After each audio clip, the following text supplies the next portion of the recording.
செத்தா சாப்பிட்டு நீங்க உட்காந்துருப்பீங்களா? பிணத்தை கணக்கெடுக்கிறதுக்கு அந்த அரசாங்கத்தை நாங்கள் தேர்ந்தெடுத்தோம். எவ்வளோ பெரிய ஒரு அசால்ட்டான ஒரு விஷயத்தை பண்ணி ஈஸியாக தப்பிச்சுக்கிறாங்க. நாங்கள் சொல்றதை கேட்கல, நீங்க சொல்றதை கேட்கல அப்படின்னா நீங்க எல்லாரையும் சாவடிச்சுவீங்களா? எதற்கு செந்தில் பாலாஜி பேரை 10 ரூபா சொன்ன உடனே செருப்பு வருது?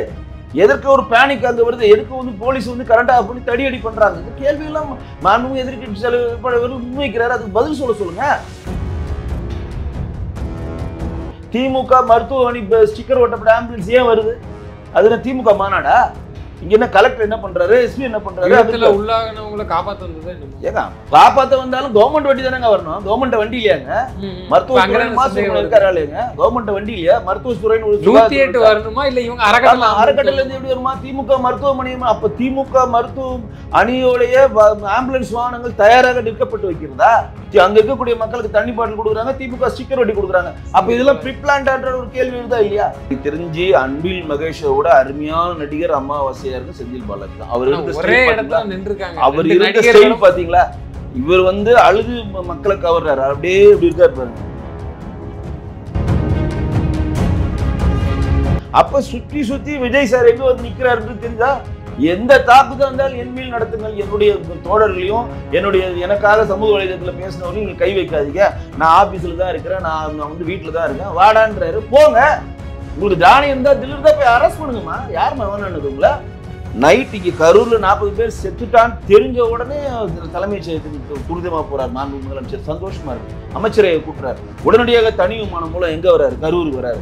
துபாய் போயிட்டு இருந்தவர் சர்ன்னு வர்றாரு. நாங்க துபாயில எனக்கு வேணாம், நான் மக்களை சந்திக்கணும். சரி, சந்தோஷம். சந்திச்சியா? 4 போட்டோ எடுத்தியாப்பா? Start, camera, action. Okay, shoot okay sir, take okay sir.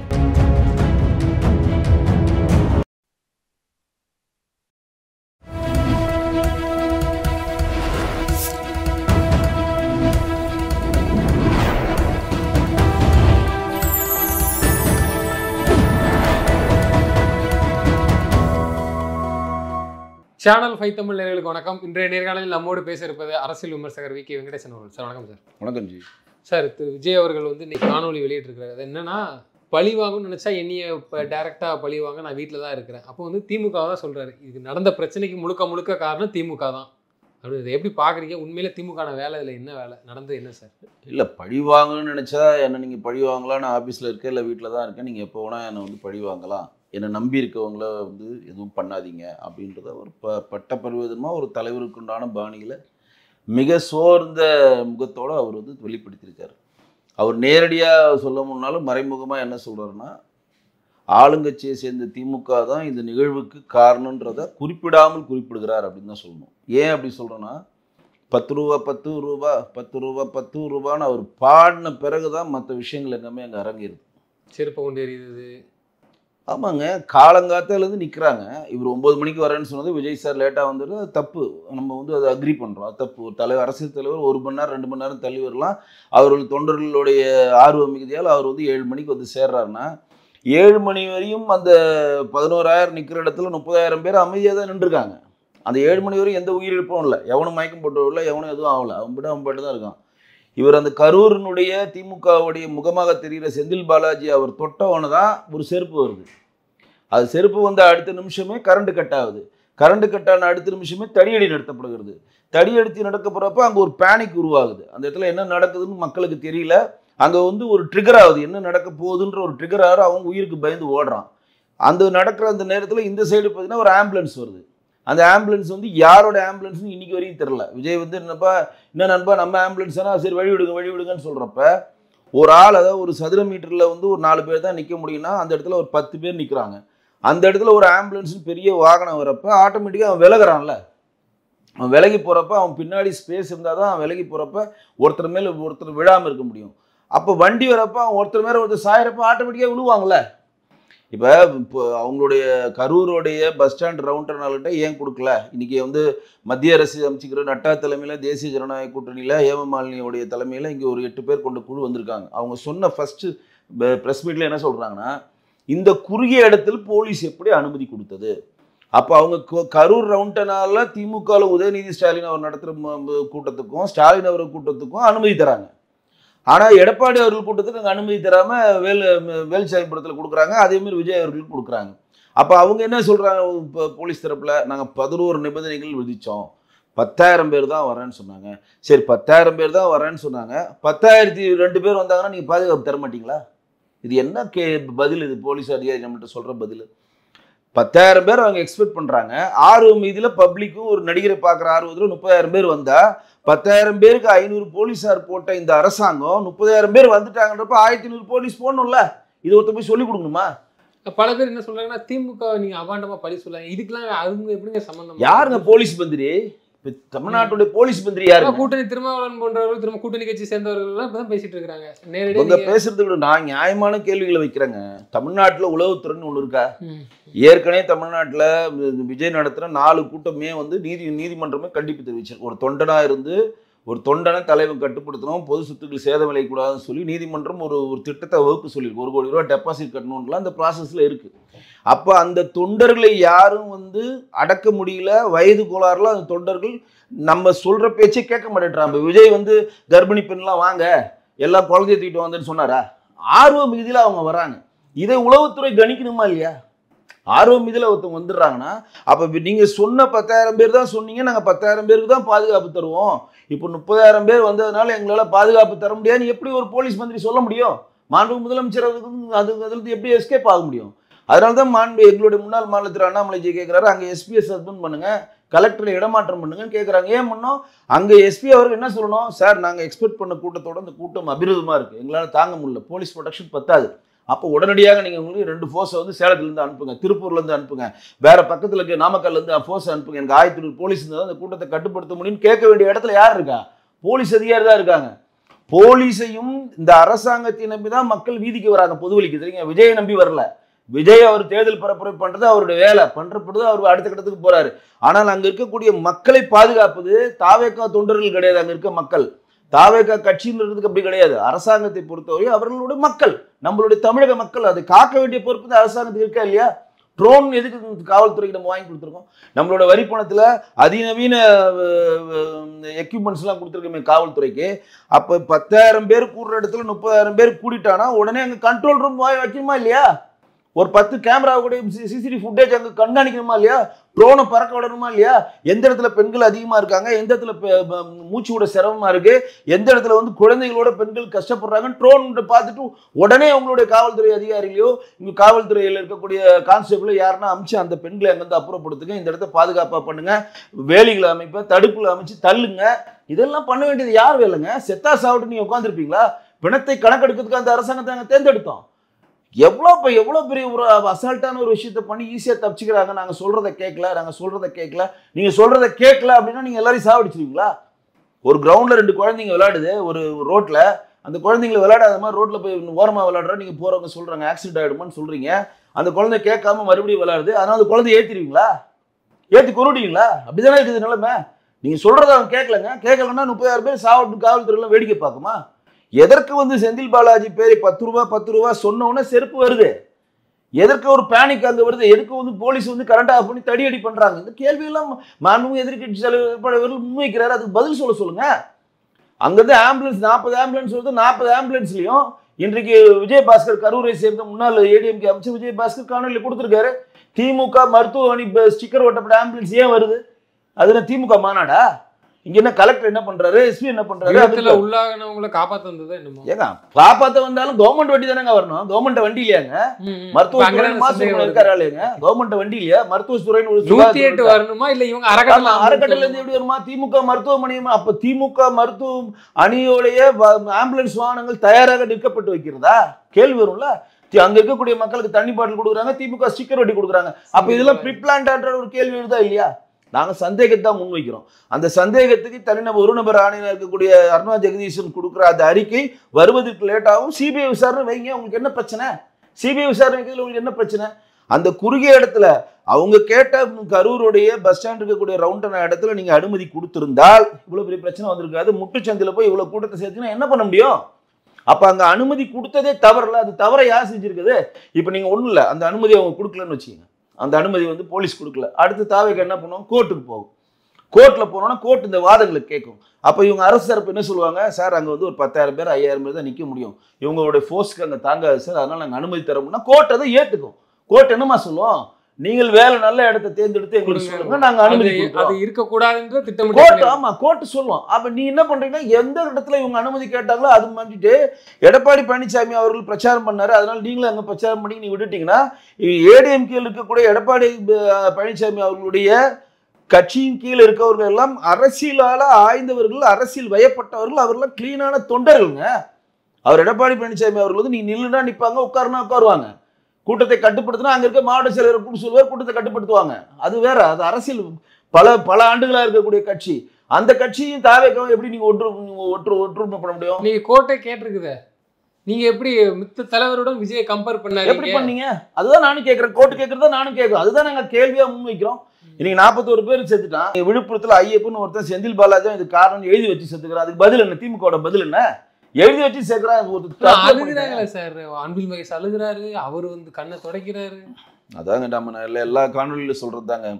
63 பேர் சாராய விபத்துல கள்ளக்குறிச்சியில வந்து சாகிறப்ப அழுகாத இந்த கண்கள், விமான சாகச பயிற்சின்ற போது 5 பேர் செத்து கிடக்கிறப்ப கண்டுக்காத இந்த கண்கள், கவின் ஆணவ கொலையப்ப எதை பற்றியும் பேசாத இந்த கண்கள், இது பள்ளிக்கூடத்தினுடைய சுற்றுச்சுவர் விழுந்து பல சின்ன குழந்தைங்களா இறந்துச்சு, அப்பப்பதி அந்த இடத்துக்கு போகாம அழுகாத இந்த கண்கள், திடீர்னு பாசம் பொங்கி அழுகிறத பாக்குறப்பதான் அன்புமணி சொல்றேன், இந்த ஆஸ்காரோட செம்ம அவார்டா இருக்கு.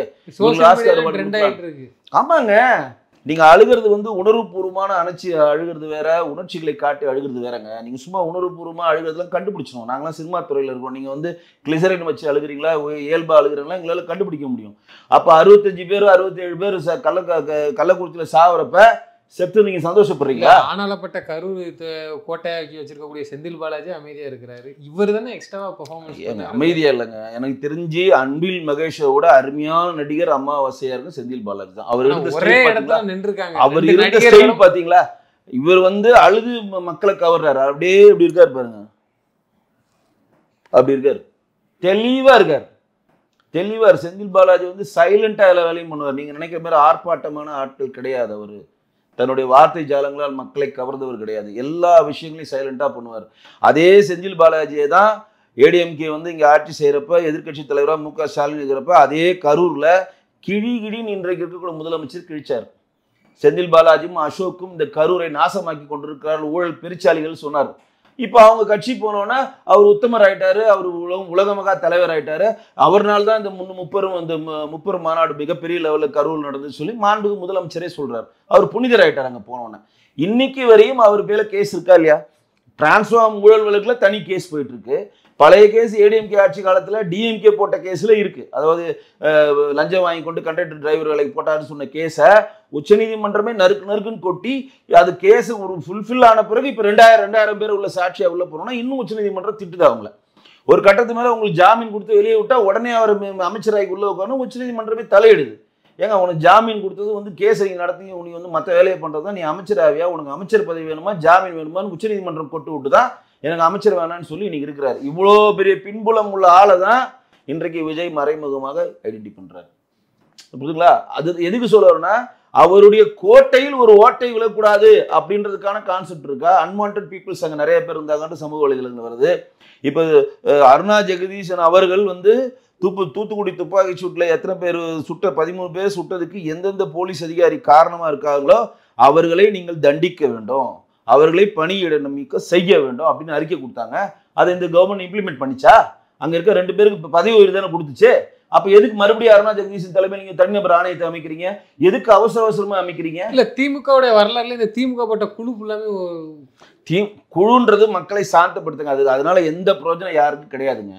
நான் கேட்கறது, செந்தில் பாலாஜி அவர்கள் அந்த பேச்சு தொடங்கின உடனே தடியடி செருப்பு வருது, செருப்பு முடிஞ்சோன்னா பவர் ஆஃப் ஆகுது, தடியடி நிறுத்தப்படுகிறது, ஆம்புலன்ஸ் வருது. அதுக்குள்ளேயும் விஜய் வந்து ரிட்டர்ன் ஆறாரு. சர்ரு 40 ஆம்புலன்ஸ் எப்படி வந்துச்சு? அதுக்குள்ளேயும் ஸ்பாட் அன்பில் மகேஷ் எப்படி போனாரு, செந்தில் பாலாஜி எப்படி போனாரு? உடனடியாக நைட்டா ஏன் உடல் கூறாய்வு பண்றீங்க? மறுநாள் காலைல பணத்தை வீட்டில் வச்சுட்டு எதுவுமே 10 லட்ச ரூபா செக்கை ஏன் திரிக்கிறீங்க? உடனடியாக ஒரு தனிநபர் ஆணையர்னு சொல்லிட்டு அருணா ஜெகதீசன் எடுத்துன்னு போயிட்டு அவங்களை பேட்டி கொடுக்க சொல்லி அவங்க போய் விசாரிக்க சொல்றீங்க. காவல்துறை அதிகாரிகிட்ட நம்ம சொன்ன சந்தேகங்கள் எல்லாம் கேட்டா, ஏங்க ட்ரோன் பறக்கல, ஏங்க 10,000 பேர் 30,000 பேர் வந்திருக்கான், பதில் சொல்லுங்க. ஏங்க மக்கள் வந்து நீங்க சரியான பாதுகாப்பு தெரியல, மக்களை அறிவுறுத்தல, மக்களை நிறுத்தலன்னு கேள்வி கேட்டா தனிநபர் ஆணையம் அமைச்சிட்டாங்க, அதை பத்தி எங்களுக்கு எது பதிலும் சொல்ல முடியாது, அந்த அறிக்கைகளை பார்த்து தெரிஞ்சுக்கணும்னு சொல்லிட்டு அவர் எஸ்கேப் ஆகிறாரு. மாண்பு முதலமைச்சரை கேள்வி கேட்டா தனிநபர் ஆணையம் நாங்க அமைச்சிட்டோம் அருணா ஜெகதீசன் தலைமையில, அது அறிக்கை வந்த பிறகுதான் நீங்க விஜயை கைது பண்ணுவீங்களா, இங்க மக்களுக்கு என்னென்ன பிரச்சனை கேட்கிறப்ப அவர் அழகா பண்றாரு. சட்டத்தின் பிடியிலாக அந்த போர்வையை காட்டி அவர் ஈஸியா அவங்க எஸ்கேப் ஆகிறாங்க. ஏங்க நாங்க ஆணையம் அமைச்சிட்டாங்க, முடிஞ்சிருச்சா, அதுக்கப்புறம் உங்கள்கிட்ட கேள்வி இருக்கா?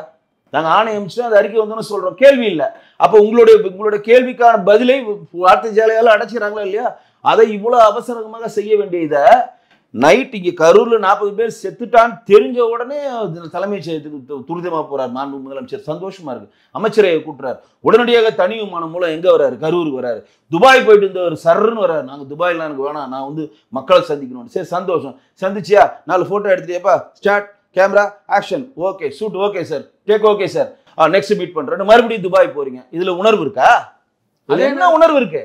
அதே நேரத்துல இப்படி பேசினாலே அவங்களையும் பத்திரிகையாளரையும் கைது செய்யறாங்க. இதுக்கு நீங்க எப்படி? இப்ப 27 பேரை சமூக வலைதளங்கள திமுக பற்றி எதிர்த்து பேசியவர்கள் யார் யார் பதிவிட்டாங்களோ, திமுக இதுக்கு காரணம்னு சொல்றாங்களோ இல்லை என்ன சொன்னாலும் உடனடியாக கைது பண்றாங்க. என்னன்னா, இதை நீங்கள் அரசியல் ஆக்காதீர்கள், இதை பொதுவெளியில் வைத்து நீங்கள் வந்து சமூக வலைதளத்தில் பதிவிட்டால் நாங்கள் உங்களே அரெஸ்ட் பண்ணுவோம்னு இந்த அரசாங்கம் சொல்லாம சொல்லுது. இது கருத்து சுதந்திரம் நாடுங்க, ஜனநாயக நாடுங்க. நான் கேட்கிற கேள்விக்கு பதில் சொல்ல வேண்டிய தார்மீக உரிமை மாண்புமிகு முதலமைச்சருக்கு இருக்குங்க. மாண்புமிகு போலீஸ் அதிகாரி அங்க இருக்க எஸ்பிக்கு நான் கேட்கிற கேள்வி பதில் சொல்லணும். அவரு சொல்லணும். நான் கேட்கிறேன், இந்த நாட்டில் பிறந்த ஒவ்வொரு குடிமகனும் ஒரு கவர்மெண்ட் எம்ப்ளாயி சொக்கா பூச்சி கேள்வி கேட்பான். ஒரு சட்டமன்ற உறுப்பினரையும் ஒரு நாடாளுமன்றத்திலையும் சொக்கா பூச்சி கேள்வி கேட்கிற உரிமை எனக்கு கொடுத்துருக்கு இந்த ஜனநாயகம். நான் கேட்கிற கேள்விக்கு பதில் சொல்ல. ஏன்னா நான் உழைத்து சம்பாரிச்சு கட்டுற வரி காசுன்னு தான் நீ சம்பளம் வாங்கி கார்ல போற, போன்ல பேசுற, விலையும் சொல்லையுமா தெரியுற. என்னுடைய வரி பணத்தில் தான் உன்னை வாழ வைத்து கொண்டிருக்கிறேன். எனக்கு நீ பதில் சொல்லாம கடந்து போயிட முடியுமா? அப்ப நான் உனக்கு கேள்வி கேட்டா அரெஸ்ட் பண்ணுவியா? இப்ப 27 பேரை நீங்க அரெஸ்ட் பண்ணிருக்கீங்க. அப்ப சுத்தி விஜய் சார் எங்க வந்து நிக்கிறாருன்னு தெரியுதா? எந்த தாக்குதல் இருந்தாலும் என் மேல் நடத்துங்கள். என்னுடைய தோழர்களையும் எனக்காக சமூக வலைதளத்தில் பேசினவரையும் இங்க கை வைக்காதீங்க. நான் ஆபீஸ்ல தான் இருக்கிறேன், நான் வந்து வீட்டுல தான் இருக்கேன், வாடான்றாரு. போங்க, உங்களுக்கு தானியம் இருந்தா தில் இருந்தா போய் அரெஸ்ட் பண்ணுங்கம்மா. யாருமே வேணானது உங்களை? கரெக்டான காரணங்கள் தான் அரெஸ்ட் பண்ணி பாருங்க. இன்றைக்கு வந்து எல்லாரும் மாண்புமிகு எதிர்கட்சி தலைவர் எடப்பாடி பழனிசாமி அவர்களும், எங்களுடைய பாஜக மாநில தலைவர் நயனார் அவர்களும், முன்னாள் மாநில தலைவர் அண்ணாமலைஜி அவர்களும், நிர்மலா சீதாராமன் அவர்களும், இன்றைக்கு வந்து இந்த குழு உண்மை கண்டறியும் குழு ஹேமமாலினி தலைமையில் வந்து குழுவும் கேட்கறது, அந்த தமா துண்டு முட்டுச்சந்த இடத்துல எப்படி நீங்க அப்ரூவல் கொடுத்தீங்க? வேண்டே பண்றீங்களா? கரண்ட் ஆஃப் பண்ண மாதிரி விஜய் வர்றதுக்கு கொஞ்ச நேரத்துக்கு முன்னாடி பேனரா இருக்கு. ஏன் பேனர்? அவ்வளவு பேனர்ஸ் எப்படி வந்துச்சு? விஜய் வர்றதுக்கு கொஞ்ச நேரத்துக்கு முன்னாடி கையில் கட்டியிருக்காங்க அந்த இடத்துல. இப்ப ஆஸ் பர் ரூல் படி நீங்க எங்க கூட்டத்துக்கு பர்மிஷன் கொடுத்தாலும் அங்க ஆம்புலன்ஸ் போறதுக்கான வழி இருந்தால் தான் பர்மிஷன் தரணும், போலீஸ் ரூல். ரெண்டாவது, ஃபயர் இன்ஜின் உள்ள வர்றதுக்கான ஸ்பேஸ் அங்க இருக்கணும், 4 பக்கமும் வழி இருக்கணும். இப்படிதான் கொடுப்பாங்க எனக்கு தெரிஞ்சு. நான் பார்த்து இந்த முட்டுச்சந்தில் எப்படி நீங்க கொடுத்தீங்க? அந்த ஆம்புலன்ஸ் ஒன்று போச்சுன்னு சொன்னோமே, அந்த ஆம்புலன்ஸ் எங்க போச்சு? அந்த பக்கம் போறதுக்கு பாதையே இல்லை, அந்த பக்கம் வழியே இல்லை, எதுக்கு ஆம்புலன்ஸ் அங்க வந்துச்சு? இந்த கேள்விலாம் இருக்குதா இல்லையா? இதுக்கெல்லாம் யார் பதில் சொல்லணும்? அருணா ஜெகதீசன் பதில் சொல்ற நீங்க உட்காந்துருப்பீங்களா? அவங்க 3-4 மாசம் கழிச்சு அறிக்கை கொடுப்பாங்க, தேர்தல் வந்துடும், அது உட்காந்துருப்பீங்களா? ஏன் சிபிஐக்கு நீங்க மறுக்கிறீங்க? சிபிஐ போட்டாலும் லேட்டா தானே ஆகும். சிபிஐ முதல் கட்ட அறிக்கை உங்களுக்கு கொடுக்குங்க, என்ன நடந்ததுன்னு சொல்லிதானே அவங்க. சிபிஐ லேட் ஆகுது, அது உண்மைத்தன்மை இருக்குல்லங்க. நீங்கள் ஏற்கனவே ஒரு அறிக்கை சப்மிட் பண்ணதை நீங்க இம்ப்ளிமெண்ட் பண்ணல, திருப்பி அருணா ஜெகதீசன் கொடுக்குற அறிக்கையை நீங்க இம்ப்ளிமெண்ட் பண்ணுவோம். என்ன உத்தரவாதம்? அந்த உத்தரவாதத்தை கொடுக்கணும்ல இந்த அரசாங்கம். 13 பேரை நீங்க வந்து பதவி நீக்கம் செய்யணும், அவங்களுடைய கிராஜுவேட்டி பென்ஷன் எல்லாத்தையும் கட் பண்ணணும், அவங்களை அரெஸ்ட் பண்ணணும்னு சொல்லி அறிக்கை கொடுத்தா நீங்க பதவி உதவி தரீங்க. அப்புறம் எதுக்கு அந்த ஆணையத்தை அமைச்சிங்க? கேள்வி எழுமா இல்லையா? அப்ப நாங்க பொது வழியில இதெல்லாம் நடந்துச்சு. 20,000 10,000 பேர் ஒரு இடத்துல 30,000 பேர் வந்துட்டாங்கன்னா ட்ரோனை போடு. உனக்கு தான் ட்ரோன் வாங்கி கொடுத்துருக்கலாம் வரி பணத்துல. ட்ரோன் கொண்டு வா, கண்ட்ரோல் ரூம் போடு, அங்கங்க மக்களை ஃபோக்கஸ் பண்ண, எந்தெந்த மக்கள் பாதிக்கப்படுறாங்களோ அந்த இடத்துல காவல்துறை அதிகாரி அமைச்சு அப்புறப்படுத்து, இது தடுப்பு வேலையை போட்டு அவங்களுக்கு அந்த இடத்துல இருந்து நகர சொல்லு. அவங்க நாங்க சொல்றோம் கேட்க மாட்டாங்கன்னா விட்டுருவியா? நான் கேட்கறேன். நீங்க கேட்க மாட்டாங்கன்னு சொல்லி விட்டுரு. 10,000 பேர் வர, நாங்க 30,000 பேர் வந்துட்டாங்க, என்கிட்ட ஃபோர்ஸ் இல்லை, என்கிட்ட 500 பேர் தான் இருக்காங்க. மறுநாள் நம்மளுடைய பொறுப்பு டிஜிபி 2,000 பேர் கரூருக்கு அனுப்புற. எதுக்கு நீ 2,000 பேர் அனுப்புற? அங்க இருக்கிற பேரிகார்டையும் செருப்பையும் பாதுகாக்கவா? எதுக்குப்பா 2,000 பேர் மறுநாள்? செத்த பிறகு நாங்க கேட்கறது, உங்களுக்கு வாய்க்கரிசி போறதுக்கு உங்களை நாங்க கூப்பிடல, என்னை வாழ வைக்கதான் உங்களை தேர்ந்தெடுத்தோம். நீங்க செத்த பிறகு எல்லாத்தையும் பண்றதுக்கு உங்களை கூப்பிடல, என்னை வாழ வைக்கதா வருமுன் காப்பதும் இந்த அரசாங்கத்தோட பணி. அப்ப நேத்தே இந்த 2,000 பேர் போயிருந்தாங்கன்னா அந்த கரூர்ல இந்த பிரச்சனை நடந்திருக்குமா? இந்த பிரச்சனை நடக்கிறப்ப ஒயர்லெஸ் நீங்க சொல்லணுமா இல்லையா? ஃபோர்ஸ் பத்தாது சார், கூட்டம் கட்டுக்கடமா இருக்கு, எங்களுக்கு என்ன பண்றதுன்னே தெரியல, இமிடியேட்டா ஃபோர்ஸ் இறக்குங்கன்னு சொல்லுங்க. இதுல என்ன இருக்கு? அப்ப விஜய் வந்து வண்டியில ஏறி 42 பேர் சாவுன்னு பேசுறாரா? மாண்புமிகு முதலமைச்சர் வந்து 42 பேர் சாவுன்னு நினைப்பாரா? எந்த அரசியல் கட்சியிலும் பொதுமக்கள் சாவுன்னு நினைக்க மாட்டாங்க. எந்த அரசியல் கட்சியும் அப்படி நினைக்க மாட்டாங்க. ஆனா அதற்கான ஒரு சூழ்நிலை வரப்ப அதை ப்ரிவென்ட் பண்ணி அதை தடுக்க வேண்டிய கடமை இங்க ஆளுங்கட்சியா இருக்கக்கூடிய திமுக இருக்கு. திமுக தான் ஆளுது, திமுக தான் அனுமதி கொடுத்ததுன்னா அந்த அனுமதிக்கான ஒட்டுமொத்த ரெஸ்பான்சிபிலிட்டி திமுக தான். திமுகவை நம்பிதான், இந்த அரசாங்கத்தை நம்பிதான் மக்கள் அந்த இடத்துக்கு வராங்க. நம்ம அரசாங்கம் காப்பாற்றும், நம்ம போலீஸ் நம்மளை கரெக்டாக வழி நடத்தும், நம்ம கரெக்டாக வந்து கரெக்டாக வீட்டுக்கு போகலான்ற நம்பி எப்படி வராங்க? அரசாங்கத்தை நம்பி தானே வர முடியும். விஜய் அவர் இன்னைக்கு இந்த இடத்துல போய் பேசுவாரு, அதுல அடுத்த போயிடுவாருங்க. அவர் போயிட்டே இருப்பாருங்க. விஜயை நம்பி அங்க யாரும் வரலங்க. விஜய் சொன்ன விதிமுறைகளை அவர் மீறி இருக்கிறது தனி கதை. அவர் 11 நிபந்தனைகளை மீறாரு. அவர் கூட்டத்தை வந்து சொல்ல முடியாத அளவுக்கு அவங்க கூட்டம் வருது. அவரை மீறி சில செயல்கள் நடக்குதுங்க. ஆனா அதுவும் இறப்புக்கும் அதுவும் சம்பந்தம் இல்லைங்கிறீங்க. இல்லங்க தனிக்கதைங்கிற இல்லங்க, விஜய் நினைக்கிறது அப்படின்னா விஜயை மீறி அங்க பல விஷயங்கள் நடக்குதுங்க. அவரால் கண்ட்ரோல் பண்ண, அவரை மீறி நடக்குது. இப்ப விஜய் அவர்களோ மாண்புமிகு முதலமைச்சர் அவர்களோ 40 பேர் சாவுன்னு நினைக்க மாட்டாங்க. எந்த அரசியல் கட்சியும் நினைக்க மாட்டாங்க. ஆனால் போலீஸ் துறையினருக்கு கைவசம் வைத்திருக்க மாண்புமிகு முதலமைச்சர் இதை கரெக்டாக கண்காணித்திருந்து அந்த உத்தரவை கிளீனாக ஃபாலோ பண்ணி அந்தந்த டிபார்ட்மெண்ட் கரெக்டாக வேலை செய்திருந்தால் இந்த உயிரிழப்பை தடுத்திருக்கலாம். 10,000 பேர் வர இடத்துல 30 பேர் வரப்போ போலீஸ் தான் அலர்ட் ஆகணும். அவன் சொல் பேச்சு கேட்க மாட்டேன்றான். சொல் பேச்சு கேட்க மாட்டா விட்டுருவீங்களா? அவன் சொல் பேச்சு கேட்க மாட்டேன்றான். மரத்துல ஏறாதான் ஏறுறான். அவன் வயசு அப்படி இருக்கு. பேனர்ல போய் கை வைக்கிறதுனா கை வைக்கிறான். டிரான்ஸ்ஃபார்மர்ல பூடுறான். அவனோட வயசு அப்படி இருக்குங்க. அது அவனுக்கு செய்யறதுனால நீங்க எப்படி வேணா போங்க, நாங்க சொல்லிட்டோம் செஞ்சு பார்க்கல, நீ செத்து போகணும்னு சொல்லி விடுவீங்களா? குழந்தை மாதிரி அவன் நினைச்சு பாருங்க. ஒரு 2 குழந்தை விளையாடுறப்ப விலகி போனா அந்த குழந்தை மறுபடியும் அந்த குழந்தை விலகி போக மாட்டேன், அங்கதான் விளையாடுவேன்னு சொன்னா அந்த குழந்தை மேல வண்டி ஏத்துறீங்களா? அப்படித்தானே இது இன்சிடென்ட் இருக்கா இல்லையா? அங்க இப்ப எடப்பாடி அவர்கள் அதே இடத்துல 15,000 பேர் கூட்டம் நடத்தினாரு. ஒரு பிரிண்ட் ஆஃப் சைலண்ட் கூட அங்க இல்ல. ஏன்னா அவங்க எல்லாம் வந்து அரசியல் வயப்பட்ட தொண்டர்கள், மெச்சூர் பீப்புள்ஸ். இவங்க வந்து மிகப்பெரிய ஒரு ஆர்வ கோளாறுல இருக்கிறாங்க. எல்லாருக்குமே தெரியுது, விஜய்க்கும் தெரியுது. எவ்வளவு சொல்றாரு, பண்ண முடியல. அப்போ ஒரு விஷயத்த தெளிவா தெரிஞ்சுக்கங்க. விஜய் வந்து என்ன மறைமுகமா சொல்ல வர்றாருன்னா, என்ன ஆக்ஷனா இருந்தாலும் என் மேல எடுங்க, என்னையும் என்னை சார்ந்து இருக்கவங்க எடுக்காதீங்கன்னு சொல்றாரு. அதற்கு இந்த அரசாங்கத்தினுடைய பதில் என்னன்றதை நம்ம பொறுத்திருந்தா பார்க்கணும்.